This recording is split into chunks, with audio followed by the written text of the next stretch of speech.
Case: being seen for all the wrong reasons. Disclaimer: the following case is based on true events. It reflects the host's recollections of experiences. Some names and characteristics have been changed to obscure identities. Some events have been compressed and some dialogue has been recreated for emphasis. The case study is not meant to identify any person.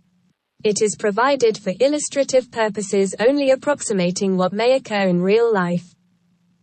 Cythia, a 33-year-old female determined to excel personally and professionally. Cythia has engrossed herself in Dr. Michael A.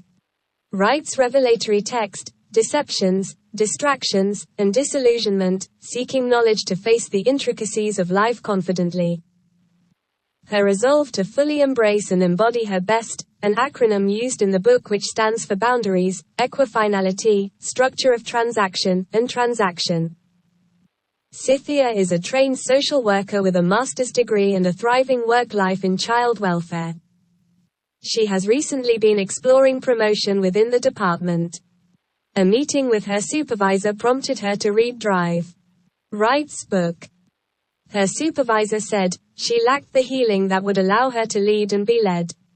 Those words haunted her as she read through the text, seeking a way to convince her supervisor to support her promotion.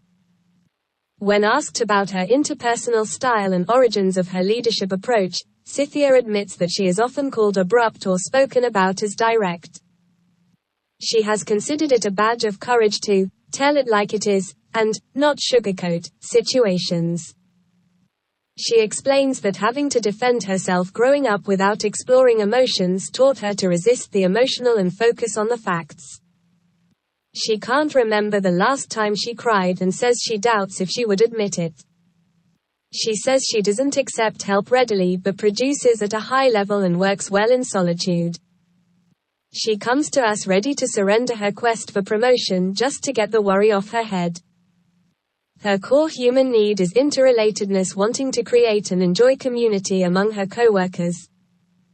Her motivation is internal and low at this point, need a clear vision and personal connection. She is in the relapse stage of consistency, unsure about her future and seeking self-protect. She presents with anger and resentment toward her supervisor. Cythia's case represents a life coaching journey towards assertiveness, self-efficacy, and self-sufficiency. The focus is not merely on learning emotional resilience but on integrating recovery into her daily life to become her best self. Cythia's current state necessitates a deeper awareness of her triggers along with the right guidance and strategies to heal her wounds.